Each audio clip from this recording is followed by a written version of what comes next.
10। सिद्धार्थ ने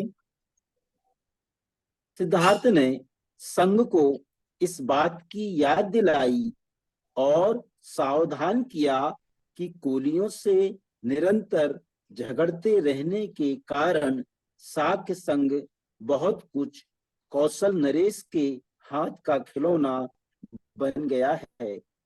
इसकी कल्पना करना आसान है कि यह युद्ध साक्य संघ को और भी अधिक दुर्बल बना देगा और इससे कौशल नरेश को एक और ऐसा अवसर मिल जाएगा कि वह साक्य संघ के स्वतंत्रता को और भी अधिक घटा दें। 11वां, सेनापति को क्रोध आ गया। वह बोले, तुम्हारा यह भाषण कौशल तुम्हारे किसी काम ना आएगा। तुम्हें संघ के बहुमत के सामने सिर झुकाना होगा। शायद तुम्हें इस बात का बहुत भरोसा है कि कौशल नरेश की अनुमति के बिना संघ अपनी आज्ञा की अवहेलना करने वाले को फांसी या देश से निकल जाने की सजा नहीं दे सकता और यदि इनमें से कोई भी एक दंड तुम्हें दिया जाए तो कौशल नरेश इसकी अनुमति नहीं देंगे।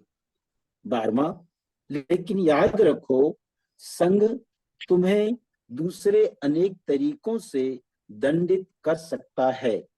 संघ तुम्हारे परिवार के सामाजिक बहिष्कार का निर्णय कर सकता है और संघ तुम्हारे परिवार के खेतों को जब्त कर सकता है। इसके लिए संघ को कौशल नरेश की अनुमति की आवश्यकता नहीं है। 13वां, सिद्धार्थ ने समझ लिया कि यदि उसने कोलियों के विरुद्ध युद्ध घोषणा करने का प्रस्ताव का अपना विरोध जारी रखा तो उसे क्या क्या दुष्परिणाम हो सकते हैं। इसीलिए वह तीनों बातों में से एक का चुनाव कर सकते थे।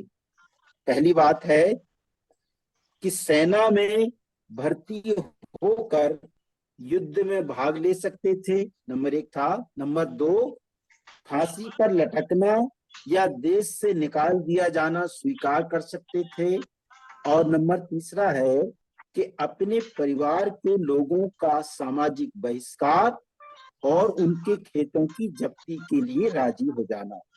ये 3 बातें सिद्धार्थ गौतम के सामने रखी हुई। 14वां बिंदु है, पहली बात, वह किसी भी हालात में यह स्वीकार नहीं कर सकते थे कि वह इस विषय में दृढ़ थे और तीसरी बात पर तो यह विचार तक नहीं कर सकते थे कि इस परिस्थिति में उन्होंने सोचा ही कि उसके लिए दूसरी बात सबसे मान्य सकती है। पहली बात कि वो सेना में युद्ध भर्ती होकर युद्ध करें, ये भी उनको मंजूर नहीं था और तीसरी बात कि अपने परिवार के लोगों का सामाजिक बहिष्कार हो जाए, ये भी उन्हें मंजूर नहीं था।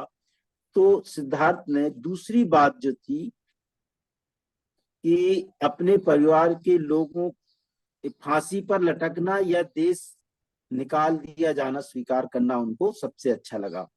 15वां बिंदु है, तदनुसार सिद्धार्थ ने संघ को संबोधित किया, कृपया मेरे परिवार को दंडित ना करें, सामाजिक बहिष्कार द्वारा उन्हें कष्ट ना दें, उनके खेत जब्त करके उन्हें जीविका विहीन ना करें।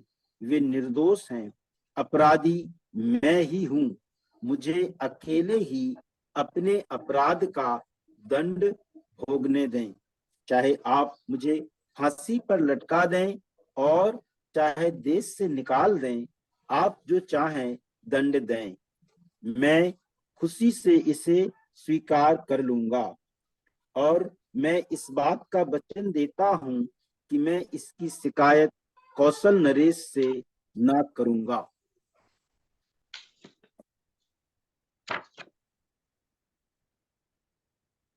7:40 हो गए हैं। मैं आप सब लोगों ने सुना और मुझे समय दिया। आप सबको बहुत बहुत साधुवाद। नमो बुद्धाय।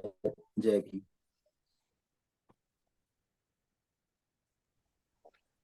बहुत बहुत आभार।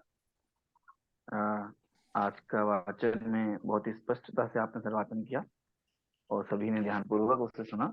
अब अध्यक्ष उद्बोधन के लिए माननीय प्रसन्न लाल लीला साहब से निवेदन करते हैं कि वो अपना अध्यक्ष उद्बोधन रखें।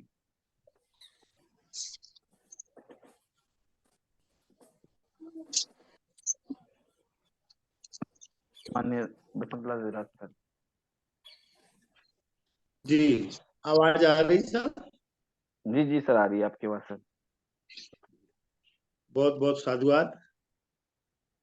आज का जो धम्म वाचन था,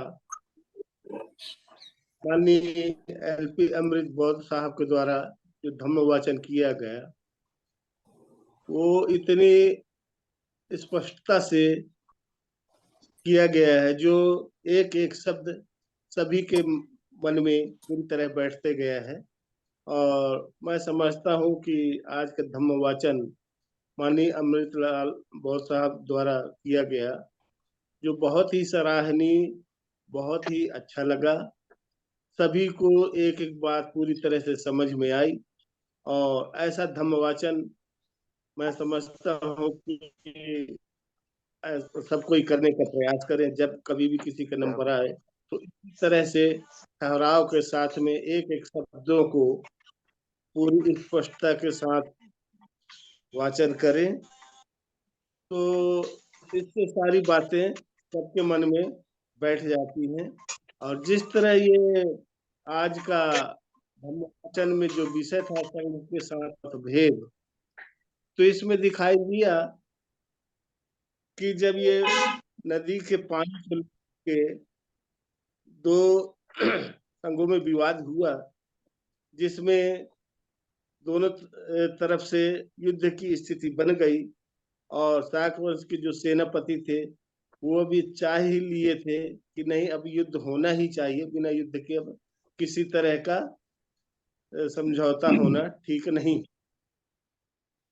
तो जब उन्होंने अपनी बात रखी कि भाई युद्ध अब होना ही चाहिए, इनको अब निपटा ही दिया जाए, ये बार बार का झगड़ा खत्म कर दिया नहीं। जाए, ये ऐसे नहीं मानने वाले सीधे साधी बात से।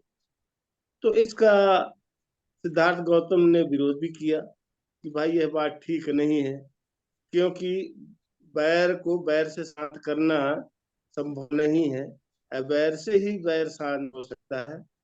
और यदि हम इस तरह का विवाद की स्थिति पैदा करेंगे तो फिर इससे नुकसान ही नुकसान है दोनों पक्षों को। तो उन्होंने अपना प्रस्ताव रखा कि भाई इसका हल जो है सामान्य तरीके से, साधारण तरीके से निकाला जाए। लेकिन सेनापति तो अपनी बात पर अड़े हुए थे, वो चाहते ही थे कि नहीं, अब संघर्ष होना ही चाहिए। तो इसी बात को लेकर के अपनी बात उन्होंने रखा। फिर उन्होंने आगाह भी किया सिद्धार्थ गौतम जी को कि ये संघ का मामला है, संघ जैसा चाहेगा उसके निर्णय को आपको भी मानना पड़ेगा, और उसके निर्णय भी बड़े कठोर होते हैं। तो उन्होंने गिनाया कि भाई अगर संघ की बात आप नहीं मानोगे तो क्या क्या हो सकता है। उन्होंने यह भी बताया कि यदि संघ की बात आप नहीं मानते हो तो आपका जो धन धान्य है, जैसे कि खेत वगैरह, इसकी कर ली जाएगी। और कई तरह की जो सभी ऊपर जो बातें, तीन चार बातें थी, वो सबको गिनाए। तो गौतम जी के मन में ये बात आई कि यदि संघ का यह निर्णय पारित हो जाता है तो हमारे पिता तो साधन विहीन हो जाएंगे, खेत की खेती हो जाएगी, सब हो जाएगा, तो उनकी आजीविका कैसे चलेगी। तो उसमें इसके अलावा और भी बातें थी कि भाई या तो सिद्धार्थ गौतम को या तो कर दिया जाए, देश निकाला कर दिया जाए, इस तरह की जो बातें थी। तो सिद्धार्थ गौतम ने सोचा भाई मैं भी इन सब बातों का दोषी हूँ, तो ये जो सजा है मेरे पिता को नहीं दी जानी चाहिए। इसकी सजा मैं स्वयं भुगतने के लिए तैयार हूँ। चाहे तो आप फांसी में लटका दें या देश निकाला कर दे। तो उन्होंने कहा कि ये जो 3 बातें हैं, इसमें से आप चुन लो, आपको कौन सी सजा मंजूर है। सिद्धार्थ गौतम ने कहा कि ठीक है, मैं ये देश छोड़ करके ही चला जाता हूँ, मुझे मंजूर है। और वो इस प्रस्ताव पर पूरी तरह से अमल करने के लिए तैयार हो। तो इससे एक बात निकल करके आती है कि सिद्धार्थ गौतम ने बहुत प्रयास किया।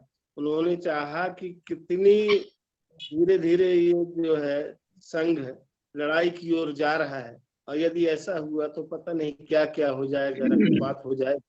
तो उन्होंने अपना सुझाव दे करके ऐसी बात रखी और वो स्वयं सजा के लिए तैयार हो गए। तो इससे ये पता चलता है कि जब ऐसी परिस्थिति आती है, 2 व्यक्तियों के बीच में कोई झगड़ा होता है, यदि तीसरा व्यक्ति आकर के उसका सुलह कर ले तो ये झगड़े शांत हो जाते हैं। और यदि उन 2 के बीच में कोई तीसरा व्यक्ति नहीं भी है, तब इन 2 में से किसी एक को निर्णय अवश्य लेना चाहिए। थोड़ा सा उन्हें झुक जाना चाहिए कि यदि कहीं उन्हें बात होती है तो भाई लेते हैं और इसमें झगड़ा टल जाए, ये विचार सभी को करना चाहिए। तो मैं समझता हूँ कि हम सभी लोग परिवार वाले हैं, और यदि और संघ में भी काम कर रहे हैं। आज हम राष्ट्रीय बौद्ध महासभा में भी काम कर रहे हैं। तो हम सबको कंधे से कंधे मिलाकर, कदम से कदम मिला करके एक दूसरे के साथ सहयोग से आगे बढ़ना है। यदि हमारे बीच में भी किसी तरह की लेकर के मन में मतभेद पैदा होता है तो उसे हमें तुरंत मन में ही दबा करके रख देना चाहिए। उसे व्यक्त करना उचित नहीं होगा, और हम सभी एक दूसरे के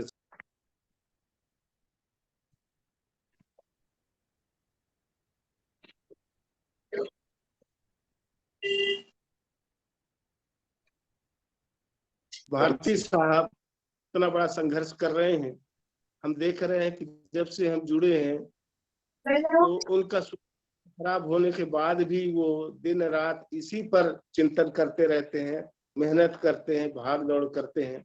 और आज राष्ट्रीय बौद्ध महासभा की इतनी स्थिति मजबूत हो चुकी है कि आज 26 नवंबर को दिल्ली जंतर मंतर में धरना प्रदर्शन करके राष्ट्रपति महोदय को ज्ञापन दिया जा रहा है, दिए जाने वाला है। तो ये बहुत बड़ा काम है, इसमें हम सबको सहयोग करना है। तो आप सभी लोग उस संघर्ष में शामिल हो और माननीय धर्म प्रकाश भारती साहब का हौसला बुलंद करें, ताकि वो अपने मंसूबे पर कामयाब हो सके।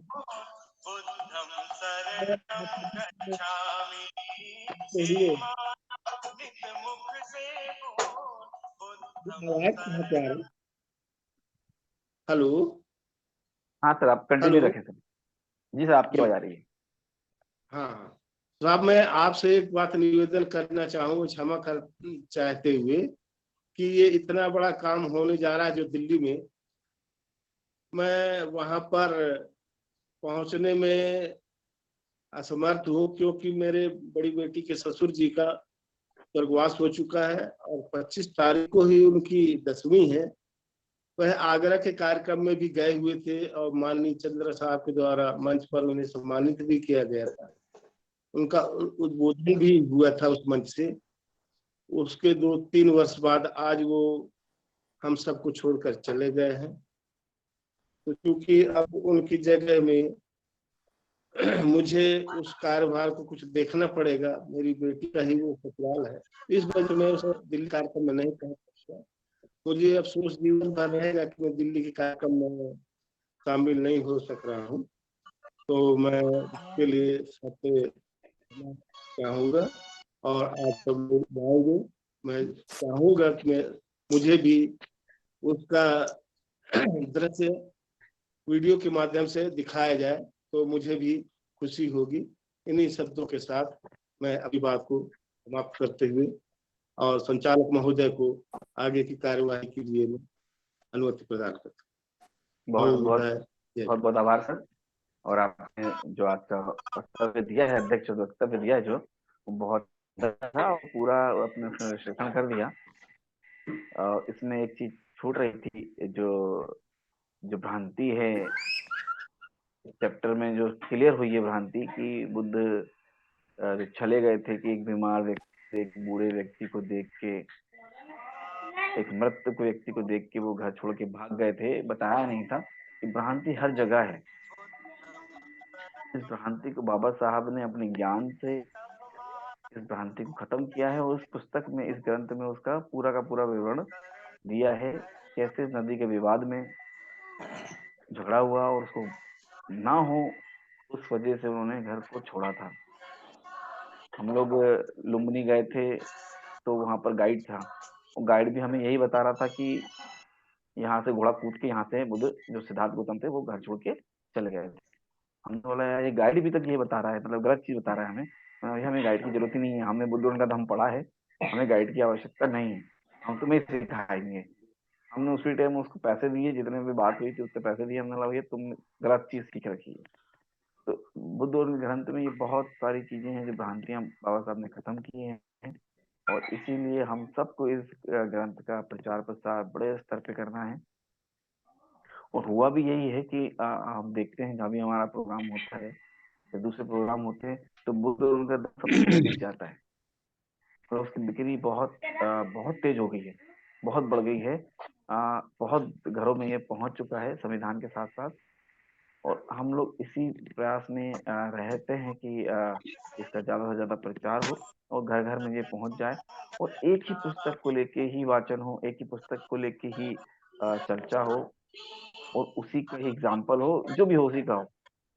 क्योंकि एक पे रहेंगे तो स्थिर रहेंगे, और नहीं तो दूसरी जगह किताबों में हम उलझ गए, बहुत सारी किताबों में, तो भ्रमित हो जाएंगे। कहीं कुछ लिखा है, कहीं कुछ लिखा है, और भ्रमित हो गए तो फिर सही दिशा नहीं ले पाएंगे। इसीलिए धम्म संसद भी बनाई है, और सारे मीटिंग भी रहेगी 26 के बाद। उस धम्म संसद में कई सारे निर्णय लिए जाएंगे, सबके विचार लिए जाएंगे, हम सब भी अपने विचार रखेंगे। और आज समय हो चुका है तो हम हमें हमारे बीएल कदम साहब को कुछ कहना है। हाँ सर, बोलिए सर, माइक को अनम्यूट कर लीजिए। आदरणीय जी सर, हो गया। अध्यक्ष जी की अनुमति चाहता हूँ कि आदरणीय हमारे जो सहायक आचार्य जी हैं वो जरा इसको क्लियर करें। जिस संघ का जो मतभेद है उसमें 19वां जो बिंदु है उसको देखें और इसको थोड़ा सा इस पर प्रकाश डालें। 19वां बिंदु खोल लेते हैं।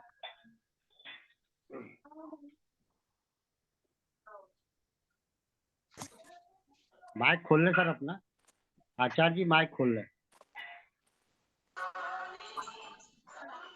जी साहब, इसमें ये लिखा हुआ है कि ब्राह्मणों का धर्म है यज्ञ करना, क्षत्रियों का धर्म है युद्ध करना, वैश्यों का धर्म है व्यापार करना, और शूद्रों का धर्म है सेवा करना। हर किसी को अपना अपना धर्म निभाने में ही पुण्य है, यही शास्त्रों की आज्ञा है।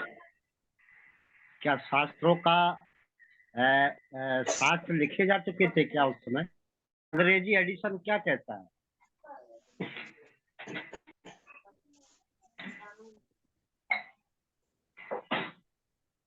तथागत बुद्ध के पहले भी ये संसार रहा होगा।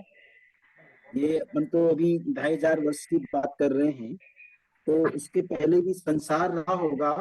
तो मेरा ये मानना है कि ये जो बीच में ये शब्द आए हैं कि ब्राह्मणों का धर्म है यज्ञ करना, तो उस समय यज्ञ होते रहे होंगे और जो क्षत्रिय वंश था, जो क्षत्रिय वर्ग के लोग थे, ये तो हमने और भी कई किताबों में भी पढ़ा है कि केवल क्षत्रिय लोग ही युद्ध करते थे, और ब्राह्मण लोग जो है ये कर्म कांड जितने भी हैं अंधविश्वासी, वो कर्म कांड यज्ञ करना, तो ये ब्राह्मणों का काम था, क्षत्रियों का काम था युद्ध करना, और वैश्यों का काम था व्यापार करना। तो वो जो लोग जितना भी व्यापार अपने देश या विदेशों में होता था, तो वो सभी लोग वैश्य लोग करते थे। और जो शूद्र समाज था, जो भी मूल्यवासी थे भारत के सभी मूल्यवासी लोग सेवा करते थे। तो उनका कहना ये है कि ये चारों वर्णों को अपना अपना धर्म निभाना है। शास्त्रों तो की बात हमारा आई है, काम, क्या शास्त्रों का निर्माण हो चुका था? या शास्त्र लिखे जा चुके थे? शास्त्र, ऐसा शास्त्रों में जो है आज्ञा है, शास्त्रों की आज्ञा है। ऐसी शास्त्रों की आज्ञा है। तो जो सेनापति जी कह रहे हैं, सेनापति जी कह रहे हैं सिद्धार्थ से ये बात, सेनापति जी कह रहे हैं, वहां के सेनापति जी सिद्धार्थ को ये बात कह रहे हैं। तो सेनापति जी के समय में ये शास्त्र रहे होंगे, और उनके अनुसार ही उन्होंने सिद्धार्थ को उत्तर दिया है, मेरा ऐसा मानना है। और आप सब लोग गुणी हैं, आप अपनी विचार भी इस परिचर्चा में रख सकते हैं। हमारे परम आदरणीय पूर्व मंत्री राजा राम साहब जुड़े हुए हैं, वो अपने वक्तव्य रख सकते हैं। हमारे सम्मानीय सीडी प्रजापति साहब जुड़े हुए हैं, वो भी अपनी बात रख सकते हैं, और भी हमारे बहुत वरिष्ठ लोग हैं। तो इस वाक्य पर अपने अपने विचार रखें। आपका प्रश्न बहुत अच्छा है। ये सही बात है कि उस समय क्या शास्त्रों की रचना हो गई थी क्या? तो और भी हमारे जो वरिष्ठ लोग हैं, मैं माननीय संचालक महोदय से निवेदन करूंगा कि इस पॉइंट को हाईलाइट करें कि सबका क्या मत है, क्या शास्त्रों की रचना उस समय हो चुकी थी जब का ये विवरण है, वृतांत है? महोदय, जैसा कि हमने भी इसे पढ़ा है, तो ये आता है निकल के कि वेद जो थे, शास्त्र तो नहीं, वेद, उस टाइम पे वेद थे, और उन्हीं वेदों के अनुसार ही हवन क्रियाएं होती थी। हवन, उसमें नर बलि मतलब इंसान की बलि, गौ में यज्ञ, गौ गाय को काटने के यज्ञ, अश्व में यज्ञ, ऐसे तमाम तमाम पूजा पद्धति थी जो कि वेदों के द्वारा ही थी, ऐसा है। और बुद्ध की जो क्रांति है वो उन्हीं के खिलाफ हुई, उन्होंने वेदों को नहीं माना, ऐसा ऐसा हमने पढ़ा है। लेकिन ये शोध का विषय है, इस पे बात चर्चा होती रहना चाहिए। और संचालक जी, जी उस जी समय सर, वैदिक सभ्यता थी और बलि कर्म होता था, ये बात सत्य। लेकिन समाज आके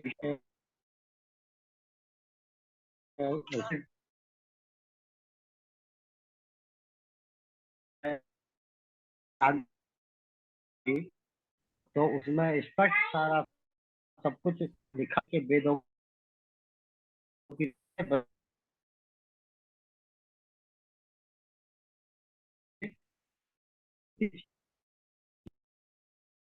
ठीक है।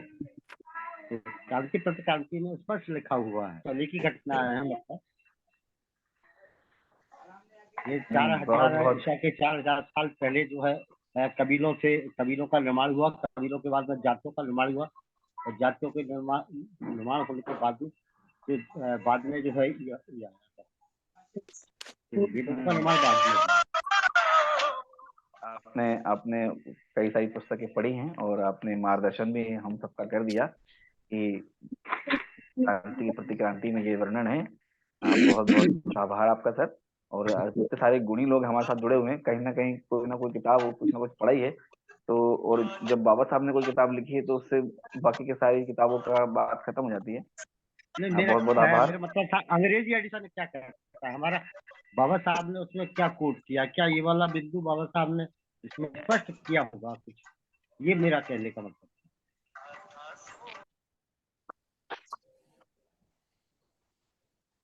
माननीय एलपी अमृत साहब के पास इंग्लिश एडिशन है।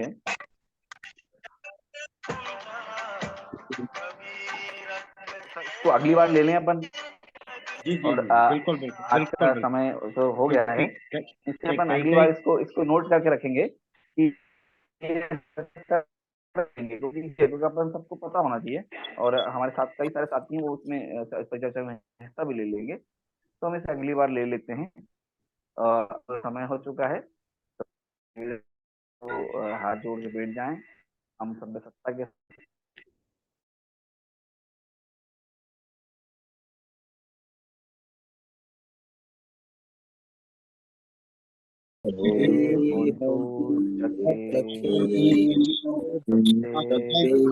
भद्राणि पश्यन्तु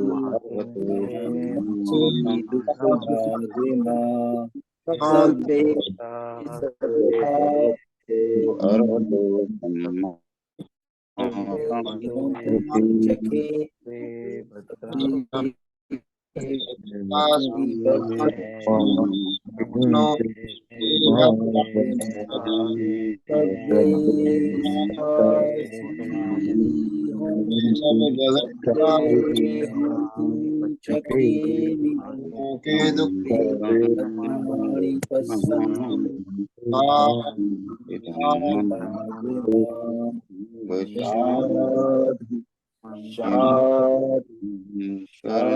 सभी का मंगल हो, सभी का मंगल हो, सभी का